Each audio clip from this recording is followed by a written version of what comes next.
안녕하십니까? 네, 안녕하십니까? 네, 이명박 전 대통령에 대한 1심 선고 오늘 있습니다. 일단 어떤 혐의 받고 있는지부터 정리를 해볼까요?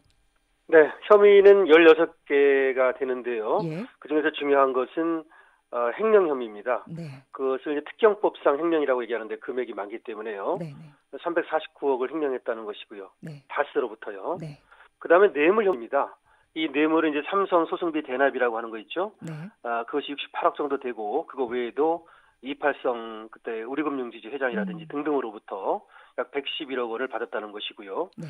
그거 외에 탈세, 정치자금법 위반, 대통령 기록물 관리법 위반 등등이 있습니다. 네. 검찰은 방금 말씀해주신 그 16가지 혐의 적용해서 징역 20년, 벌금 150억 원, 그리고 추징금 111억여 원을 구형한 상태잖아요. 네. 일단 말씀하신 것처럼 다스로부터의 횡령, 이게 굉장히 큽니다. 다스는 누구 것이냐 10년 넘게 이어져 온 의혹이기도 하고, 일단 검찰은 다스를 이명박 전 대통령의 것으로 봤습니다. 그랬던 증거를 좀 다시 한번 정리해 주시겠습니까? 네. 이 다스는 BBK로부터 시작이 돼서 네. 아주 오랫동안 논란이 있어 왔던 것이고요. 예. 그래서 다스가 누구 것이냐는 것부터 이제 문제가 됩니다. 음. 다스가 이명박 전 대통령 것으로 보게 되면 네. 그때는 이제 횡령이라든지 뇌물이라든지 등등의 혐의가 이제 인정이 될 수 있는데요. 네. 지금 이제 증거가 어디를 가리키고 있느냐는 것이 중요한데요. 네. 지금 다스의 주식을 이명박 전 대통령은 한 주도 갖고 있지 않다라고 말하고 있고요. 그리고 실질적으로도 주식을 형식적으로 갖고 있는 것은 나타나 있지 않습니다. 다만 이명박 전 대통령의 것이라고 하는 여러 가지 정황 증거가 있는데 네네. 첫 번째는 영포 빌딩에서 나온 제 문건들입니다. 예. 두 번째는 다스에서 돈을 갖다 쓴 흔적인데요. 예. 정치자금으로 쓴다든지 법인 카드를 이명박 전 대통령 가족이 쓴 정황이 있습니다. 네네. 세 번째는 이명박 전 대통령의 아들인 이시영 씨가 이 다스에서 배당금을 받아간다든지 내지는 돈을 갖다 쓴다든지 또는 여기서 핵심적인 역할을 한 등등이 있습니다.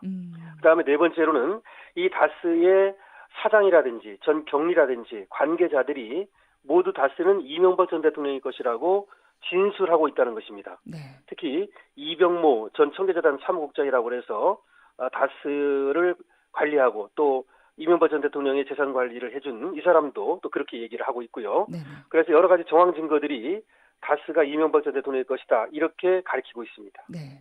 검찰은 그렇게 일단 이야기를 하고 있는데 이명박 전 대통령 같은 경우에는 다스는 친형 이상은 씨의 것이고 관련자들의 진술 또한 모두 추측이다. 뭐 이렇게 이야기를 하고 있죠.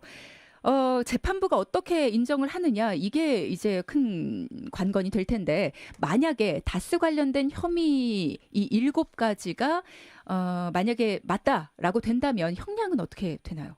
네, 지금 중요한 말씀을 하셨는데요. 맞습니다. 이명박 전 대통령이 먼저 그 항변 내용을 보면은 예. 이 다스의 경영 컨설팅을 해줬다는 부분에 대해서는 그야말로 경영 컨설팅이지 네. 그 보고를 받은 것이 아니라고 얘기하고 있고요. 예. 그다음에 관계자들이 자신의 어떤 혐의를 벗기 위해서 아니면 잘 모르는 상태에서 추측성 진술을 하고 있다 등등으로 얘기하고 있는 것이죠. 네네. 그래서 이제 어느 쪽이 이제 그 말이 받아들여질지가 중요한데요. 네네. 첫 번째 이 형량을 우리가 산정하기 위해서는 한번 추측해 보기 위해서는 이 횡령 금액과 뇌물 금액이 중요합니다. 예. 횡령은 50억이 넘으면 특정 경제 가중처벌법에 의해서 가중처벌을 하도록 돼 있거든요. 네. 5년 이상 무기징역까지입니다. 그다음에 뇌물은 1억이 넘으면 10년 이상 처벌하도록 돼 있습니다. 그래서 결국 횡령 금액과 이 뇌물 금액이 얼마나 나오느냐에 따라서 이제 횡령 형량이 결정된다고 보면 되겠는데요. 예. 사실은 검찰이 기소한 그 전부가 인정되기는 쉽지 않을 것입니다.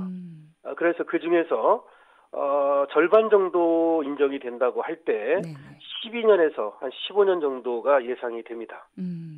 그러면 만약에 이명박 전 대통령의 주장을 재판부가 인정한다면 그러니까 이 전 대통령을 다스의 실소유주로 인정하지 않는다고 한다면 형량은 어떻게 되나요? 예, 그렇게 되면은 일단은 가장 중요한 삼성 소송비 대납 뇌물이 빠져나갑니다.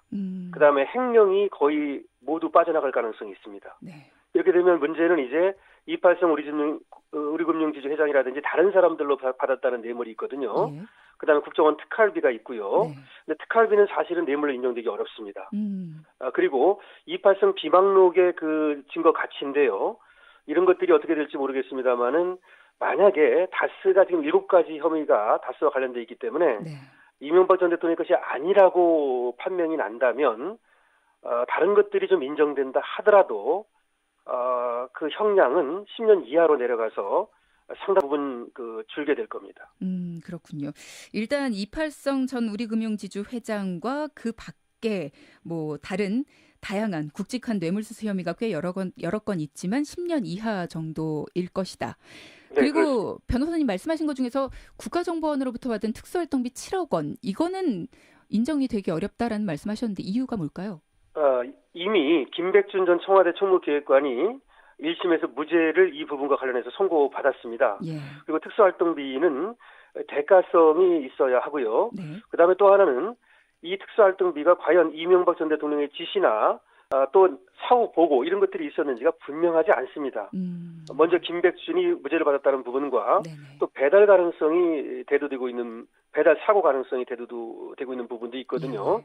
그래서 이 부분은 확실하게 이명박 전 대통령의 혐의로 인정되기가 좀 어려워 보입니다. 자, 그리고 선거 과정이 TV로 생중계되는 것도 지금 논란이 많이 되고 있습니다. 일단 이 전 대통령은 출석을 안 하겠다라고 밝힌 상태죠. 예, 그렇습니다. 오늘 이제 2시부터 생중계가 되는데요. 예. 이 생중계를 하기로 하고 나서 물론 이제 이명박 전 대통령 측에서는 생중계에 동의하지 않는다는 의사를 전달했죠. 예. 그럼에도 불구하고 공공의 이익을 우선한다고 해서 생중계를 결정을 했는데요. 네. 그 이후에 강원 변호사가 이명박 전 대통령을 면담하고 변호사들의 어떤 회의를 거쳐서 불출석 사유서를 내기로 했다라고 하면서 불출석 사유서를 냈습니다.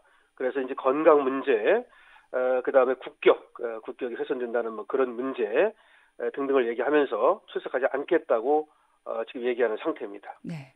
일단 모든 혐의에 대해서 부인을 하고 있는 상태이기 때문에 어떤 혐의든 유죄가 인정이 되면 항소의 가능성도 있지 않을까 일각에서는 그렇게 보고 있고요. 또 검찰 역시도 모든 혐의에 대해서 완강하게 모든 혐의 인정된다라고 이야기를 하고 있기 때문에 어떻게 해서든지 간에 항소가 되지 않을까. 네, 맞습니다. 이 사건은 지금 앵커께서 말씀하신 대로 예. 이명박 전 대통령은 강하게 무죄를 얘기하고 있는 겁니다. 네. 그래서 다스 무죄 그리고 이 지금 모든 혐의에 대해서 전면 부인을 하고 있는 것이죠. 네. 그러면서 뇌물 같은 거에 대해서는 자기는 깨끗하게 살아왔고 한 번도 그런 어떤 생각을 해본 적이 없다라고 할 정도로요. 예. 거기에 비해서 검찰 측에서는 대통령의 어떤 지위를 이용해서 권력형 비리를 저지른 전대 미문의 사건이다라고 보고 있는 겁니다.